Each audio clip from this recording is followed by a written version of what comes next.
آج کے سبق میں ہم سورۃ البقرہ کی آیات نمبر 38 اور 39 دو آیات آج کے سبق میں ہم پڑھیں گے۔ اگر آپ قرآن پاک کو گھر بیٹھے آسان تجوید کے ساتھ پڑھنا چاہتے ہیں تو ہمارے اس چینل کو سبسکرائب کر لیں اور ہمارے ساتھ جڑ جائیے، انشاءاللہ آپ کی تجوید درست ہو جائے گی۔ اعوذ باللہ من الشیطان الرجیم، بسم اللہ الرحمن الرحیم۔ قُلْنَا اهْبِطُوا مِنْهَا جَمِيعًا، قاف لام پیش قل، نون ہا زبر نہ، با زیر بی، طا واو پیش تو، قُلْنَا اهْبِطُوا، قاف کو آپ نے لام کے ساتھ ملانا ہے، نون کو ہم نے ہا کے ساتھ ملانا ہے۔ نون کے بعد دیکھیں یہ ایک الف آ رہی ہے اور یہ بھی الف آ رہی ہے۔ بہت سے لوگ اب کہیں گے کہ الف سے پہلے اگر زبر ہو تو وہ حروف مدہ بنتا ہے، قلنا آپ نے کیوں نہیں پڑھا؟ کیونکہ یہ دیکھیں کہ آگے والا جو حرف ہے نا وہ ساکن ہے۔ ساکن کی ڈیمانڈ یہ ہوتی ہے کہ اگر آپ نے مجھے پڑھنا ہے نا تو آپ کوئی زبر زیر پیش والا حرف لے کر آئیں جو میرے ساتھ ملے، ٹھیک ہے نا۔ ہا کی جو آواز ہے نا، جب اس کے اوپر جزم آ جائے تو اس کی کوئی آواز نہیں ہوتی۔ جب اس کی ہم نے آواز نکالنی ہے تو ایک زبر زیر پیش والا حرف لے کر آئیں گے، تو یہاں پر نون جو ہے وہ زبر کے ساتھ ہے، اس لیے ہم الف کو بھی چھوڑ رہے ہیں، ہا سے پہلے والی بھی الف کو چھوڑ رہے ہیں، ٹھیک ہے نا۔ قُلْنَا اهْبِطُوا، واو ساکن سے پہلے پیش ہے، حروف مدہ ہے۔ حروف مدہ کتنے ہیں؟ 3۔ الف سے پہلے زبر، واو سے پہلے پیش اور یا سے پہلے زیر، ٹھیک ہے نا۔ جب بھی یہ 3 حروف آ جائیں تو ان کو ہم نے ایک الف کے برابر کھینچنا ہے، ٹھیک ہے نا۔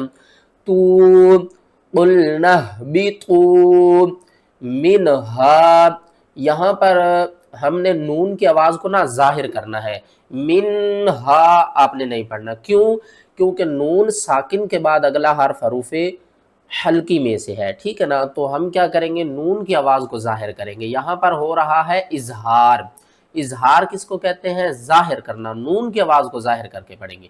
منہا جمیعا، وقف کی صورت میں ہم یہ جو 2 زبر ہیں نا، ان میں سے ایک زبر کو ختم کریں گے، دوسری زبر کو الف کے ساتھ ملائیں گے۔ کس طرح؟ عین الف زبر آ، یہ وقف کی صورت میں پڑھا جائے گا۔ اگر ہم یہاں پر وقف نہیں کریں گے تو پھر ہم پڑھیں گے جمیعا، پھر ہم اخفا کریں گے۔ جیم کا مطلب ہے کہ آپ یہاں پر وقف کریں تو بھی ٹھیک ہے، نہ کریں تو بھی ٹھیک ہے۔ فَإِمَّا يَأْتِيَنَّكُم مِّنِّي هُدًى فَإِمَّا، میم مشدد ہے تو اس کے اوپر آپ نے غنہ کرنا ہے۔ یَأْتِيَنَّكُم، یا حمزہ زبر یا، جب بھی الف کے اوپر جزم آ جائے یا یہی جزم حمزہ کے اوپر آ جائے تو ان دونوں صورتوں میں ہم نے کیا کرنا ہوتا ہے؟ حمزہ کو جھٹکے کے ساتھ پڑھنا ہوتا ہے، ٹھیک ہے نا۔ الف کے اوپر زبر زیر پیش آ جائے پھر بھی ہم اس کو حمزہ پڑھیں گے، اور جب الف کے اوپر یہ جزم آ جائے، اس دال نما شکل کا نام کیا ہے؟ جزم، ٹھیک ہے نا۔ تو اس کو بھی ہم نے جھٹکے کے ساتھ پڑھنا ہے۔ یَأْتِيَنَّكُم، اس میم کو ہم نے چھوڑ دینا ہے، کاف کو ہم نے یہ جو میم ہے نا اس کے ساتھ ملا کر پڑھنا ہے، ٹھیک ہے نا۔ کاف میم پیش کم، میم نون زیر من، نون یا زیر نیم، یَأْتِيَنَّكُم مِّنِّی۔ قرآن پاک میں 2 حروف ایسے ہیں جن کے اوپر ہر حال میں غنہ ہوگا، باقی جو ہے نا وہ قواعد آتے ہیں آگے پیچھے ہو جاتے ہیں، لیکن نون اور میم جب ان کے اوپر شد آ جائے، تشدید آ جائے، جب یہ مشدد ہو جائے، یہ اس 3 دندانوں والی شکل کا نام ہے۔ اس کے 3-4 نام لوگ کہتے ہیں، ایک کہتے ہیں تشدید، کچھ لوگ کہتے ہیں اس کو مشدد لیٹر، اور کچھ لوگ کہتے ہیں شدہ، اور کچھ لوگ شاد کہتے ہیں، ٹھیک ہے نا۔ تو کوئی بھی نام آپ لے سکتے ہیں۔ ہداں فماں، دال کے آگے جو یا ہے اس کو ہم نے نہیں پڑھنا۔ تنوین کے بعد حروف اخفا میں سے فا آ رہا ہے تو ہم یہاں پر کیا کریں گے؟ اخفا کریں گے۔ ہداں فماں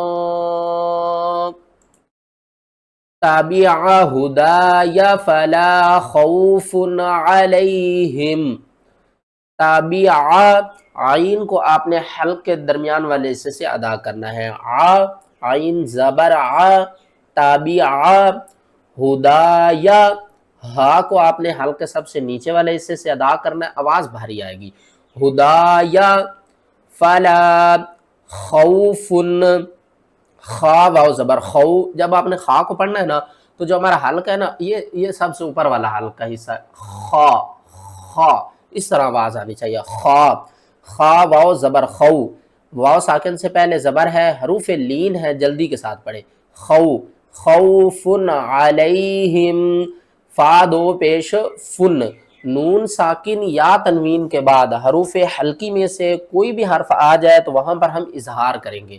حروف حلقی کتنے ہیں؟ 6، حمزہ، ہا، عین، حا، غین، خا۔ نون ساکن کس کو کہتے ہیں؟ جس نون کے اوپر یہ دالنما شکل آ جائے، یہ دالنما شکل کسی بھی حرف کے اوپر آ سکتی ہے اور اس حرف کو ہم ساکن کہیں گے، ٹھیک ہے نا؟ یہ دیکھیں میم کے اوپر آئی، میم ساکن ہو گیا، نون کے اوپر آئی، نون ساکن ہو گیا، اس میم کے اوپر آئی، یہ میم ساکن کہلائے گا، ٹھیک ہے نا؟ تنوین کس کو کہتے ہیں؟ 2 زبر 2 زیر 2 پیش کو تنوین کہتے ہیں۔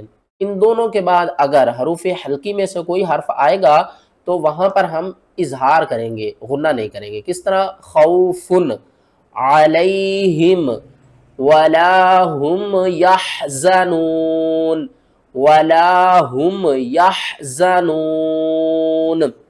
یہاں پر دیکھیں میم ساکن کے بعد آگے کیا ہے؟ یا آ رہا ہے۔ اس میم کے بھی کچھ قواعد ہیں، میں اس طرح کروں گا کہ ڈیلی نا قواعد کی ساتھ ساتھ ایک ویڈیو مثلا اپلوڈ کروں گا تاکہ جو لوگ یہ قواعد نہیں جانتے نا وہ ان ویڈیو کو دیکھ لیں، ٹھیک ہے نا؟ ساتھ ساتھ انشاءاللہ میں ان ویڈیو کو بھی اپلوڈ کرتا رہوں گا۔ قُلْنَا اهْبِطُوا مِنْهَا جَمِيعًا فَإِمَّا يَأْتِيَنَّكُم مِّنِّي هُدًى فَمَن تَبِعَ هُدَايَ فَلَا خَوْفٌ عَلَيْهِمْ۔